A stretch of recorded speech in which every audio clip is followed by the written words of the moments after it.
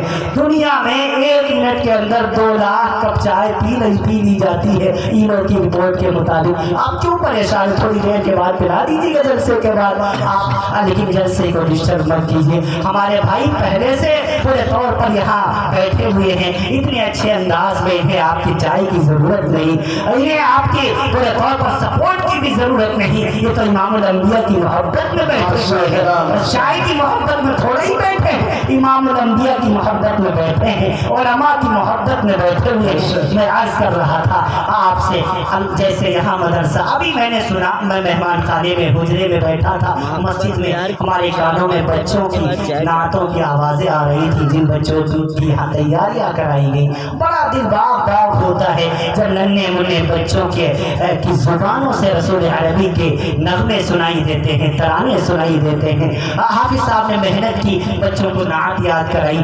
ایسے ایک مدرسہ تھا، وہاں بھی پروگرام ہونا تھا، پروگرام سے پہلے وہاں بھی بچوں کی تیاریاں کرائی گئی، کسی بچے کو نعت یاد کرائی گئی، کسی بچے کو تقریر یاد کرائی گئی، اور کوئی پروگرام ان کو سکھایا گیا۔ بہرحال ایک بچہ تھا، اس بچے کی آواز بہت اچھی تھی، استاد جی نے اس بچے کو ایک نعت یاد کرائی، اس کا مصرع یہ تھا، وہ نبیوں میں رحمت لقب پانے والا۔ ہماری مائیں بہنیں بہت غور سے اس کو سنیں، ہمارے بھائی بھی پورے طور پر اس کو غور سے سنیں۔ اس واقعے کو بڑا عبرت آموز یہ واقعہ ہے۔ فرمایا کہ اس بچے کی آواز بہت اچھی تھی، بچے نے نعت یاد کر لی۔ نعت کا مصرع کیا تھا؟ وہ نبیوں میں رحمت لقب پانے والا، مرادیں غریبوں کی بر لانے والا۔ اللہ جانے اس بچے کے دل میں کیا بات آئی، وہ جب استاد جی کے سامنے پڑھتا تو یہی پڑھتا، وہ نبیوں میں رحمت لقب پانے والا، مرادیں غریبوں کی بر لانے والا۔ لیکن جب استاد جی چلے جاتے تو آخری قافیوں کو چینج کر دیتا اور وہ یوں پڑھنے لگتا، وہ نبیوں میں رحمت لقب پانے والے، مرادیں غریبوں کی بر لانے والے، یعنی والا کو والے کر دیتا، والا کو والے کر دیتا، آخری جملے کو چینج کر دیتا۔ استاد جی نے بہت سمجھایا، بیٹا یہ والے نہیں والا ہے، والے نہیں والا ہے، لیکن اس نے اپنی عادت کے موافق وہ استاد کے سامنے وہ والا پڑھتا، استاد جی چلے جاتے تو والے پڑھتا۔ بالآخر جلسے کا دن آیا، سارے بچوں کے نام بولے گئے، اس بچے کی باری آئی، اس نے اپنی عادت کے موافق اسٹیج پر آ کر کے یہی پڑھا، وہ نبیوں میں رحمت لقب پانے والے، مرادیں غریبوں کی بر لانے والے۔ استاد جی کو بڑا غصہ آیا کہ کتنا ضدی بچہ ہے، میں نے اسے کتنا سمجھایا تھا کہ والے نہیں والا ہے، لیکن اس نے اپنی ضد میں والے ہی پڑھا، کل اس کی خبر لیتا ہوں۔ اب جب وہ بچہ تو پڑھ کے چلا گیا، اس کے بعد جن مقرر صاحب کی باری تھی وہ مجھ جیسے نااہل ہوں گے، جن کا سینہ عشق نبوی سے خالی ہوگا، جن کا سینہ رسول پاک کی محبت سے خالی ہوگا، انہوں نے آ کر کے اعتراض کر دیا کہ دیکھو آج کل کے اساتذہ اپنے بچوں پر دھیان نہیں دیتے، بچے نے نعت کا مصرع غلط پڑھا ہے، نعت کا مصرع یہ تھا، وہ نبیوں میں رحمت لقب پانے والا، مرادیں غریبوں کی بر لانے والا، لیکن بچے نے نعت کا مصرع یہ پڑھا ہے، وہ نبیوں میں رحمت لقب پانے والے، مرادیں غریبوں کی بر لانے والے۔ یہ اساتذہ کی غفلت کا نتیجہ ہے۔ اب استاد جی نے جب سنا تو اور کاٹا تو خون نہیں، کریلا پر نیم چڑھا، کریلا پر نیک محاورہ ہے، کریلا پر نیم چڑھا کا معنی کیا؟ کڑوے کو اور کڑوا بنا دینا، کڑوے کو اور کڑوا بنا دینا، یہ اس کا معنی ہے۔ کریلا پر نیم کو چڑھانے کی ضرورت نہیں ہے، یہ صرف ایک محاورے کے طور پر استعمال کیا جاتا ہے۔ ان کا اپنے پارا 360 ڈگری سیلسیس تک پہنچ گیا، لیکن ابھی کچھ کہہ نہیں سکتے۔ دوسرا دن آیا، سارے کے سارے بچے جب مدرسے میں آ گئے، استاد جی بھی درسگاہ میں گئے، سب سے پہلی نگاہ اسی بچے پر پڑ گئی۔ جیسے ہی بچے پر پڑی تفتے اڑی چڑھ گئی، لیکن بغیر بہانے کے مارے کیسے؟ ان سے بھی تو پوچھا جائے گا نا، بلا مطلب کہ کوٹ ڈالا ہمارے بچے کو، پیٹ ڈالا، تو اب کیا غلطی ایک نے کی، کھڑا سب کو کر دیا، غلطی ایک نے کی، کھڑا سب کو کر دیا۔ جتنے درجے میں تھے درسگاہ میں تھے، یہی ہمارے گھروں میں بھی ہوتا ہے، اگر ایک باپ کے 4 بیٹے ہیں، ایک نے غلطی کی تو ابا پورے طور پر چاروں کی باری لگا دیتے ہیں، باری باری سے چاروں کی کٹائی کر دیتے ہیں۔ روزانہ کون مارے ایک ہی دن میں نپٹ لیتا ہوں۔ اور ایسے نازک موقع پر ہماری بہنیں بڑی چالاک ہی چالاک نہیں بلکہ چولاک ہوتی ہے، یہ کوئی رزق مول نہیں لیتی۔ جب اب بھیا کی کٹائی ہو رہی ہے تو خاموش بیٹھی کر اور مارو اور مارو اور مارو، یہ تھوڑی کہیں گی نہ مارو، کیونکہ انہیں پتا ہے جیسے ہی منع کروں گا تو ہمارے لیے موٹا والا ڈنڈا رکھا ہوا ہے، تو یہ کوئی خطرہ مول نہیں لیتی بلکہ خاموش بیٹھی رہتی ہیں۔ اب سارے بچوں نے کو کھڑا کر دیا، چھوٹے چھوٹے بچے تھے، استاد جی نے اسے سوال کرنے شروع کر دیے، چھوٹے چھوٹے بچے تھے، چھوٹے چھوٹے سوال کیے، استاد جی کو جواب ملتے چلے گئے۔ جب اس بچے کی باری آئی استاد جی نے اسے کھڑا کر دیا، یہ بچہ کھڑا ہو گیا، استاد جی قریب گئے اور جا کر کے بتاؤ ہمارے نبی کا نام کیا ہے، تمہارے نبی کا نام کیا ہے؟ اب یہ بچہ کھڑا ہو جاتا ہے، ادب سے اپنے ہاتھوں کو باندھتا ہے، نظروں کو جھکاتا ہے لیکن لبوں کو نہیں ہلاتا ہے، زبان سے بولتا نہیں ہے۔ استاد جی نے پھر پوچھا بتاؤ ہمارے نبی کا نام کیا ہے، تمہارے نبی کا نام کیا ہے؟ یہ بچہ پھر خاموش رہا، بولا نہیں۔ استاد جی قریب آئے، کھینچ کے تھپڑ مار دیا اور کہا تجھے تو کتنا ضدی بچہ ہے، کل کتنا سمجھایا تھا کہ والے نہیں والا ہے، اصل مدعی یہی تھا، اصل مطلب یہی تھا، گھرے بیٹھے اسی لیے تھے، وہ تو بہانہ تو سوال کا وہ تو بیکار کا تھا، اصل معاملہ ہی تھا۔ کہنے لگے بتا تو کتنا ضدی بچہ ہے، کتنا سمجھایا تھا کہ والے نہیں والا ہے، تو نے ضد میں والے ہی پڑا، ہماری انشاءت کرا دی، بے عزتی کرا دی، ہم کو لوگوں کے سامنے رسوا کیا، اب تو نبی کا نام نہیں بتاتا ہے۔ بچے کو مارتے چلے گئے، بچہ مار کھاتا چلا گیا، آنسو بہا لیے، ہاں رو لیا لیکن زبان نہ ہلائی۔ استاد جی بڑے حیران پریشان، اتنے میں انٹرول ہو گیا، بیل بجی، گھنٹی بجی، سارے بچے چلے گئے۔ یا استاد جی اس بچے سے کہنے لگے میں ابھی تو تجھے چھٹی دیتا ہوں لیکن جیسے ہی ہاف ٹائم کے بعد تو آئے گا سب سے پہلے میں تجھی سے پوچھوں گا، اگر تو نے نبی کا نام نہیں بتایا تو چھڑی رکھی ہے تیری کھال کھینچ دوں گا۔ وہ بچہ تھوڑی دیر کھڑا روتا رہا، اس کے بعد گیا، جا کر کے منہ ہاتھ دھوئے، ٹہل کے ادھر ادھر ٹہلا، اتنے میں پھر سے گھنٹی بجی، سارے بچے آ گئے، یہ بچہ بھی آ گیا۔ استاد جی درسگاہ میں آئے، اسی بچے کو کھڑا کر دیا اور کہنے لگے بتاؤ ہمارے نبی کا نام کیا ہے، تمہارے نبی کا نام کیا ہے؟ اس بار بچہ ادب سے کھڑا ہوتا ہے، اپنی آنکھوں کو جھکاتا ہے، نظروں کو نیچی کرتا ہے، گھبرائی ہوئی آواز میں کہتا ہے استاد جی ہمارے نبی کا نام پیغمبر اسلام، نبی ذی احتشام، رسول بلند مقام، ساقی کوثر، شافع محشر، شافع روز جزا، امام الانبیاء، احمد مصطفیٰ، محمد مصطفیٰ، سب کا ہو صلی اللہ علیہ وسلم ہے۔ اور اتنا کہتے کہتے اس بچے کی آنکھوں سے موتیوں کی لڑی ٹپکنے لگی، یہ بچہ اشکبار ہو گیا، یہ بچہ رونے لگ گیا۔ استاد جی بچے کے قریب آئے، بیٹا تو نے جواب صحیح دیا ہے، تو رو کیوں رہا ہے؟ تیرا جواب غلط نہیں ہے، تو کیوں رو رہا ہے؟ بتا تو صحیح، تو نے ہاف ٹائم سے پہلے کیوں نہیں بتایا تھا؟ کیا تجھے ہاف ٹائم سے پہلے نبی کا نام یاد نہیں تھا؟ وہ بچہ روتے روتے کہنے لگا استاد جی مجھے معاف کر دیجیے گا، میری امی جان اللہ کو پیاری ہو چکی ہے، میری ماں اس دنیا میں نہیں ہے، جب میری ماں زندہ تھی میرے نبی سے بہت محبت کیا کرتی تھی، میرے نبی سے بڑا عشق کیا کرتی تھی، جب میری ماں زندہ تھی ایک دن اس نے اپنی گودی میں اٹھا کر مجھے بڑے پیار سے کہا تھا اے میرے بیٹے جب سے میں نے ہوش سنبھالا ہے میں نے نبی کا نام بغیر وضو کے کبھی نہیں لیا ہے، اے میرے بیٹے اگر تجھ سے بھی ہو سکے تو نبی کا نام بغیر وضو کے کبھی نہیں لینا۔ استاد جی جو آپ نے مجھ سے ہاف ٹائم سے پہلے پوچھا تھا مجھے نبی کا نام تو یاد تھا لیکن اس وقت میرا وضو نہیں تھا، میرے ننھے سے دماغ میں آیا آپ مجھے ماریں گے مار کھا لوں گا، بھگائیں گے بھاگ جاؤں گا، ڈانٹیں گے ڈانٹ کھا لوں گا لیکن بغیر وضو کے میں نبی کا نام نہیں لوں گا۔ استاد جی آپ نے انٹرول کر دیا، چھٹی دے دی، اب میں وضو کر کے آ گیا ہوں، نبی کا نام بتا دیا ہے۔ استاد جی رونے لگے، کہا اچھا بیٹا یہ تو بتا تو نے وہ نعت کا مصرع کیوں چینج کر دیا تھا، والا کو وانے کیوں کر دیا تھا؟ بچہ پھر رونے لگ گیا، استاد جی مجھے معاف کر دیجیے گا، میری امی بھی نہیں ہے، میرے ابو بھی نہیں ہے، میرے ابو بھی اللہ کے اوپر پیارے ہو چکے ہیں، جیسے میری ماں میرے نبی سے محبت کیا کرتی تھی ایسے ہی میرے